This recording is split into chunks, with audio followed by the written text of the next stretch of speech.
나이 80이 되니 가장 소중한 건 돈입니다. 돈이 아쉬워지면 인생이 서글퍼집니다. 이는 어느 80대 노인이 남겨준 글입니다. 누군가는 미래를 생각해 절약을 시도하지만 누군가는 하고 싶은 거 먹고 싶은 거 다 아껴봤자 갑자기 사고로 죽을 수도 있다며 절약은 전혀 고려하지 않습니다. 하지만 후자의 경우 만약 그러다 100살까지 살게 되었을 때 문제가 생기게 되는 것입니다. 물론 돈을 아예 안 쓰고 식비도 절약하며 매일 라면만 먹고 하는 것은 좋지 않습니다. 하지만 그 외에 쓰지 않아도 될 지출을 점검하는 태도는 매우 좋다고 생각합니다. 노후에 돈이 부족한 노인들은 젊었을 때 좀 더 아끼고 살 걸, 난 안 늙을 줄 알았어요 라며 후회합니다. 월급이 아무리 많아도 지출이 과하면 밑빠진 독에 물 붓기입니다. 적은 돈을 벌더라도 저출액부터 떼어놓고 어떻게 해서든 맞춰 살아가는 사람은 나이 들어서도 여유가 생깁니다. 특히나 노후에 큰 돈을 벌겠다는 생각에 무리한 투자는 금물입니다. 여기 돈을 불려주겠다는 은행 직원의 말에 속아 노후 자금 중 절반을 잃은 70대 강씨 할아버지가 계십니다. 할아버지는 5년 전 은퇴하고 5년 동안 직장을 다닐 때의 생활 습관을 고치지 못해 많은 고생을 해야 했습니다. 그 전까지 직장 다닐 때는 수입이 들어오니 지출을 관리할 생각을 하지 못했던 것입니다. 하지만 퇴직 후 수입이 아예 끊기면서 돈을 벌 방도를 모색해야 했습니다. 오랫동안 거래해온 은행에서 가입 상품이 만기됐다는 연락을 받고 은행을 방문했습니다. 하지만 오늘 할아버지는 은행으로 향하는 발걸음이 무겁습니다. 평생 직장 생활하면서 쓸 거 안 쓰고 근검절약했던 강씨 할아버지는 좋은 상품이 있다는 은행 직원의 말만 믿고 고위험 상품에 가입해 손해를 본 것입니다. 이 사실을 알게 된 할아버지의 딸은 은행 직원에게 따졌습니다. 은행에 예적금을 하러 가지 누가 투자를 합니까? 담당 직원 누구예요? 아무것도 모르는 노인을 상대로 이런 고위험 상품을 가입하게 만들어요? 아버지도 왜 이런 걸 함부로 들고 그랬어요? 그러자 할아버지는 의기소침하게 대답했습니다. 그저 추천하는 대로 따라서 한 것뿐인데. 할아버지는 그저 자식에게 부담되지 않기 위해 노후는 스스로 책임지고 싶었습니다. 하지만 3년이 지난 지금 노후 자금은 절반으로 줄어들었습니다. 그 이후 신경을 하도 써서 위가 안 좋아지고 밥도 제대로 먹지 못했고 충격을 받아 5kg가 빠지고 일주일 동안 잠도 자지 못했습니다. 은행에다 돈 맡기면 무조건 안전할 줄 알았던 강씨 할아버지는 이제는 아무도 믿지 못합니다. 일만 열심히 하면 은퇴 후 평안한 날만 가득할 줄 알았던 할아버지. 하지만 금융 공부를 하지 않고 누군가의 말만 믿고 땀방울이 들어간 소중한 노후 자금을 잃은 것을 뼈저리게 후회했습니다. 그 이후 할아버지는 굴하지 않고 금융 공부를 시작했습니다. 절대 누군가의 말만 듣고 투자하지 않고 스스로 먼저 공부하고 모르는 것은 절대 투자하지 않았습니다. 누군가는 손실을 만회하기 위해 또 한 번 무리한 투자를 해 노후 자금을 전부 잃기도 합니다. 하지만 강씨 할아버지처럼 남은 돈만큼은 제대로 잘 관리해서 식사도 제대로 못할 만큼 경제적으로 힘들어지는 상황은 피해야 합니다. 이를 위해서 앞서 말씀드린 금융 공부는 물론 우리의 소비 습관을 돌아보고 피와 땀으로 모은 돈들을 잘 지켜야 합니다. 오늘은 이와 관련하여 늦어도 65세 전까지는 악착같이 고쳐야 할 습관 4가지에 대해 알려드리겠습니다. 악착같이 고쳐야 할 습관 첫 번째는 앞서 말씀드렸던 강씨 할아버지의 사례처럼 은행 직원의 말을 믿는 습관입니다. 사실 고령자는 금융 지식이 부족하다 보니 은행 직원에 대한 의존도가 상당히 높습니다. 직원이 좋은 상품 있다고 권유하면 대부분 고맙습니다 하고 가입하는 경우가 많다고 합니다. 최근에 아주 큰 문제가 된 홍콩 ELS 투자에 대해 많이 들어보셨을 것입니다. ELS란 주가에 연계된 증권으로 특정 주식이나 주가지수를 기초자산으로 삼는 것을 말합니다. 다시 말해 삼성전자나 현대자동차 같은 특정 주식 또는 코스피, 홍콩 H 지수 같은 주가지수의 투자의 수익을 얻을 수 있는 파생상품입니다. ELS는 그 기초자산인 주가가 일정 범위만 벗어나지 않으면 원금이 보장되고 약속된 수익도 얻을 수 있지만 반대로 일정 범위를 벗어나 하락한다면 원금까지 잃을 수 있는 위험한 금융상품입니다. 아마 여기에 투자한 많은 분들이 은행 직원이 원금을 잃을 일은 없을 것이라는 말에 속아 투자를 했을 것입니다. 하지만 정해진 범위 아래로 주가가 하락했고 많은 분들이 원금을 잃을 위기에 처했습니다. 조금 복잡하지만 위험한 상품을 은행 직원의 말만 믿고 안전하다고 생각해 투자했고 지금 피해를 보고 있는 분들이 많다고 이해하시면 됩니다. 특히나 많은 고령자들이 홍콩 ELS의 많은 피해를 받고 있습니다. 사실 ELS의 구조는 젊은 사람들도 그 구조를 이해하는데 이틀이나 걸릴 만큼 복잡한 구조인데 은행에서 단 몇 분 만에 설명해 주는 것으로 고령자들이 이해를 하기는 매우 힘듭니다. 어느 분은 전 재산 5억 원을 여기에 투자했는데 보통 고령자가 5억 원의 돈이 있으면 양심 있는 은행 직원이라면 분산 투자를 권유해야 하는데 5억 원 모두 ELS에 투자하게 한 것은 철저히 은행 직원 자신의 성과만을 위한 행동이 아니었나 생각합니다. 또한 은행 직원들이 ELS를 정확하게 이해를 하고 권유를 했는지 아직도 논란의 여지가 많습니다. 물론 모든 은행 직원분들이 자신의 성과만을 위해 상품을 권유하는 것은 아닙니다. 하지만 몇몇 양심 없고 실적에 눈이 먼 은행 직원들 또는 실적을 내라고 압박하는 은행의 구조 등도 개선돼야 할 부분이 아닐까 생각합니다. 나이가 들면 판단력이 흐려지기 때문에 어르신들은 투자보다는 돈을 지키는 쪽으로 가는 것이 현명합니다. 노후 자금 날리면 다시 일어서는 것이 정말 힘들기 때문입니다. 은행은 절대로 고객에게 유리한 상품을 소개해주지 않습니다. 은행도 돈을 벌어야 하는 기업일 뿐입니다. 어떤 경제서적에는 다음과 같은 말이 나옵니다. 은행은 맑은 날에 우산을 빌려주고 비가 오면 우산을 빼앗아 가는 곳이다. 이처럼 은행은 철저하게 자신들의 이익을 위해 운영되는 곳입니다. 만약 자신이 금융에 대한 이해도가 없다면 예적금에 은행 창구 직원이 권하는 상품은 절대로 가입하지 않는다고 다짐하는 것이 좋습니다. 일부 은행원들은 고객을 이용해서 자기들의 성과급을 챙기려고 제대로 설명도 하지 않고 미리 수수료를 떼가기도 합니다. 정말 어르신들의 노후 자금으로 장난질하고 성과급을 챙기려는 사람들은 사람이 맞나 싶은 생각도 듭니다. 만약 일이 커지면 계약서에 사인을 한 사람들이 불리할 수밖에 없습니다. 자기네는 설명할 거 잘 설명했다며 결국에는 사인한 사람의 탓으로 몰아갈 확률이 높습니다.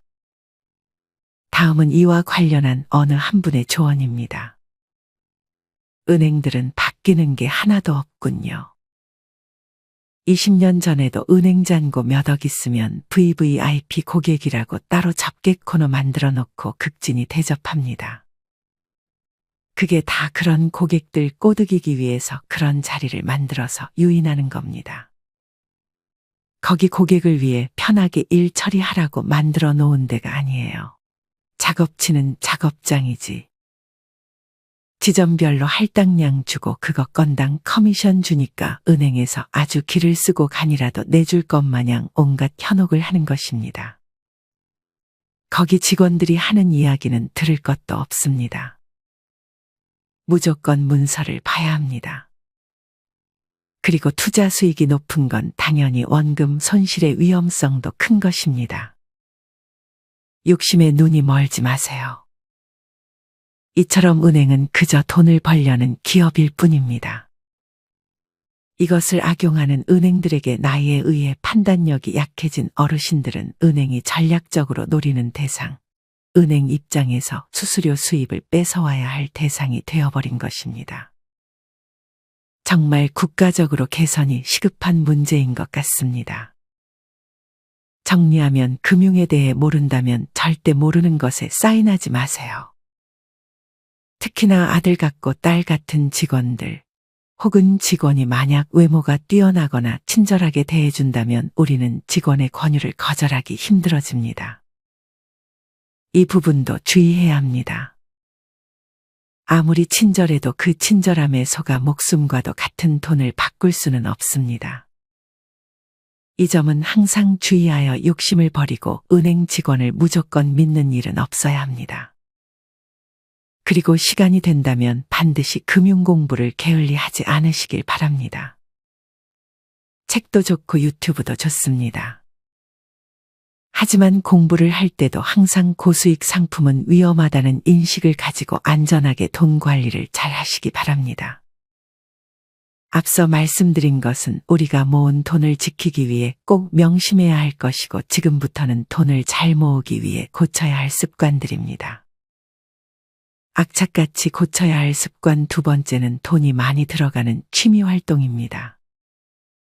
취미 관련해서는 다른 영상에서도 많이 들어보셨을 것입니다. 하지만 내가 취미 생활을 하면서 많은 돈이 지출되고 있는 것은 아닌지 한 번씩은 돌아볼 필요가 있습니다. 취미를 하다 보면 아무래도 좋은 장비나 재료들을 사고 싶은 충동이 들 것입니다. 하지만 이런 지출은 쌓이면 상당히 큰 돈이 됩니다. 그래서 웬만하면 돈이 많이 드는 취미는 피하는 것이 좋습니다. 그중 첫 번째는 사진 찍는 취미입니다. 요즘 스마트폰의 화질이 좋아 스마트폰을 이용해 사진을 찍는 정도의 취미라면 좋지만 카메라를 구입해 본격적으로 촬영을 다니는 분들도 있습니다. 하지만 좋은 카메라의 경우 금액대가 수백에서 수천만 원에 달합니다. 물론 10년에 한 번 정도 사는 것은 괜찮을 수 있지만 사진을 찍다 보면 더 좋은 카메라 장비에 욕심이 당연히 들 수밖에 없습니다. 카메라뿐만 아니라 필름값도 상당하기 때문에 사진 찍기라는 취미는 시작 전에 다시 한번 생각해 볼 필요가 있습니다. 돈이 많이 드는 취미 두 번째는 낚시입니다. 낚시는 남편들의 최고의 취미이지만 동시에 아내들이 싫어하는 남편 취미 1위에 해당하기도 합니다. 한번 낚시를 가게 되면 긴 시간 동안 하게 되고 낚시도 마찬가지로 하면 할수록 장비에 욕심이 생길 수밖에 없습니다. 소소한 취미로 시작했다가 점점 욕심이 자라며 여기저기 다니고 이것저것 구매하기 시작합니다. 어떤 분은 낚시 경력이 20년인데 모든 장비 가격을 합치면 2천만 원 정도라고 합니다. 심지어 100만 원의 낚시대는 비싼 것 같지만 사실 낚시광들에게는 아주 흔한 아이템이라고 합니다. 배낚시라도 가게 되면 돈은 더욱 추가가 됩니다. 세 번째는 운동화, 그릇 등의 물건 수집입니다. 말만 들어도 돈이 많이 나갈 수밖에 없는 취미입니다. 사실 이런 물건을 수집하는 것은 한번 수집하게 되면 또 사고 싶고 만약 수납장이라도 마련해 놓는다면 그 수납장의 칸을 전부 차지할 때까지 물건을 사게 될 것입니다. 만약 돈으로 다시 받고 팔 수 있는 물건들이라면 그나마 다행이지만 그렇지도 않다면 돈만 쓰게 되는 최악의 취미가 될 수 있습니다. 이 밖에도 골프나 고급 자전거, 바이킹 등 돈이 많이 드는 취미들은 내 주머니 사정을 안 좋게 만들 수 있습니다.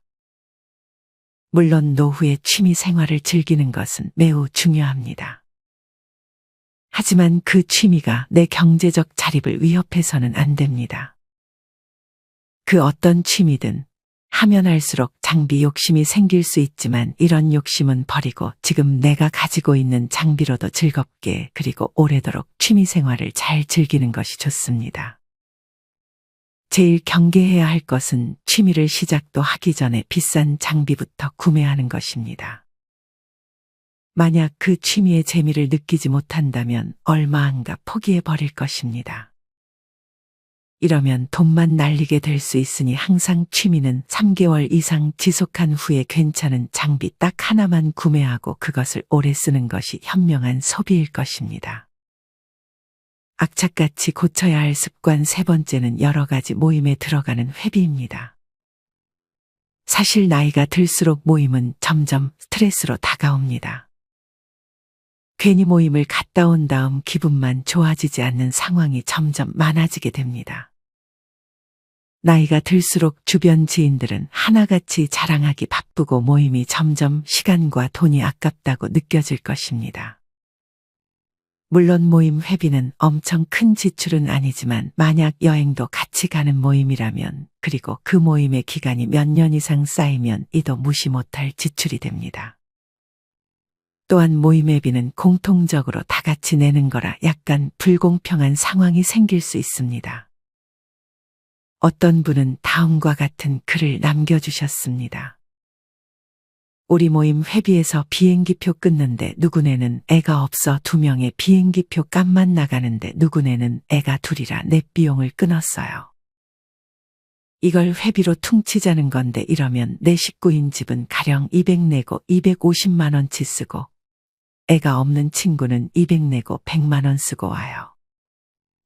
단기간에 이렇게 큰 돈이 쑥 나가는 일을 겪고 나니 다음부턴 이 모임에 여행 안 가기로 했어요.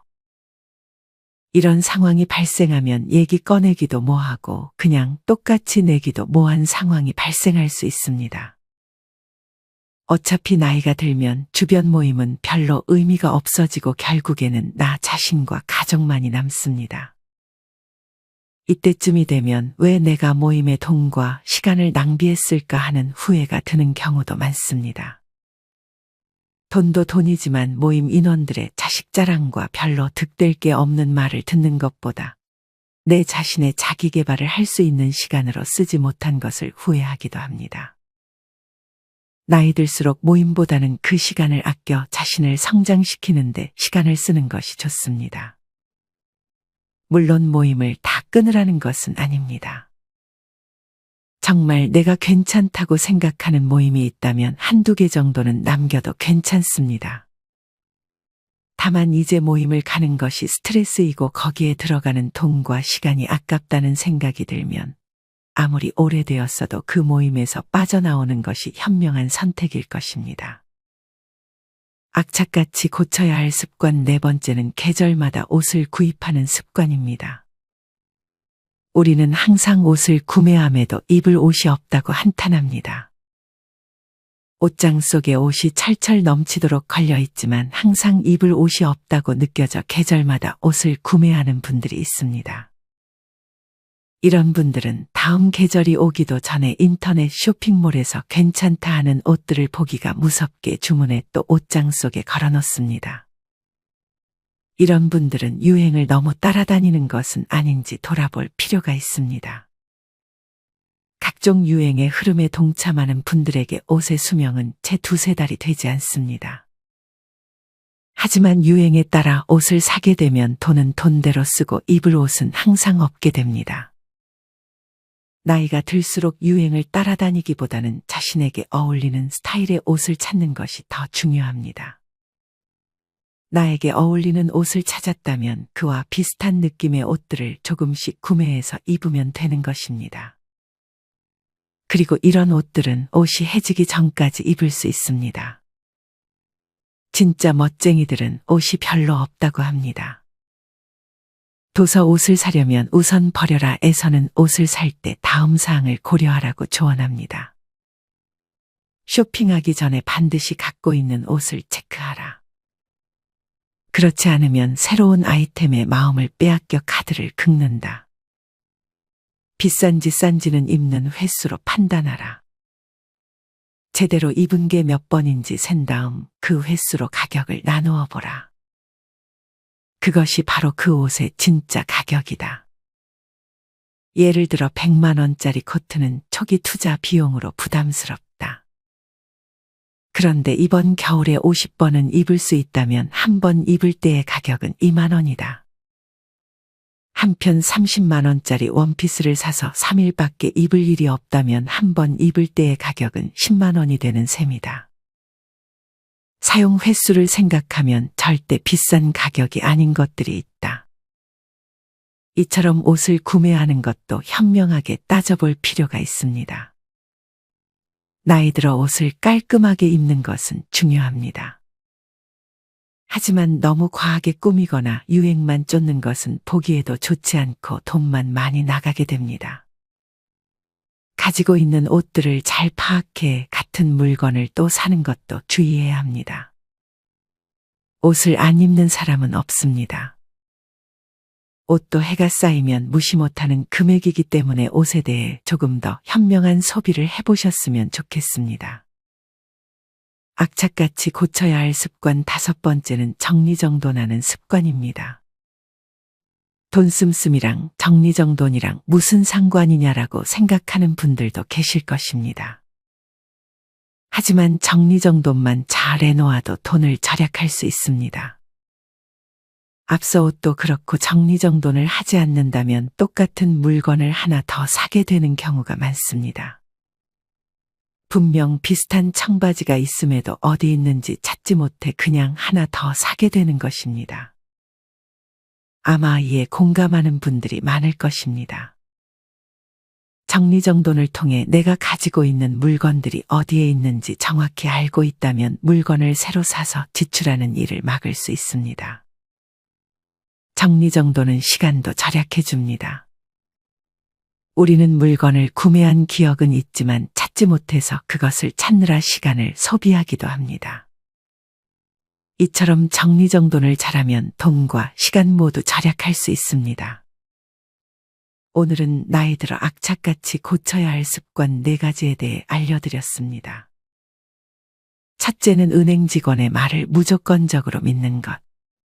2번째는 돈이 많이 드는 취미 활동. 3번째는 모임에 들어가는 회비. 4번째는 계절마다 옷을 구입하는 습관. 마지막 5번째는 정리정돈을 하지 않는 습관입니다. 오늘 말씀드린 내용은 다들 이미 알고 있으시겠지만 실천으로 잘 옮기고 있는지 한 번씩 돌아보는 시간이 되셨으면 좋겠습니다. 물론 너무 아끼기만 하는 것은 좋지 않습니다. 가끔은 나를 위해 외식을 할 수도 있고 고급 커피를 한 잔씩 먹는 것도 매우 좋습니다. 특히나 건강을 위해 먹는 것에는 너무 돈을 아끼지 않는 것이 좋다고 생각합니다. 다만 나이가 들수록 조금 더 현명한 소비를 통해 불필요하게 나가는 지출을 줄여보셨으면 좋겠습니다. 이상으로 오늘의 영상을 마치겠습니다. 우리 모든 구독자분들의 행복한 여생을 응원합니다. 다음에 더 좋은 내용으로 찾아뵙겠습니다. 감사합니다.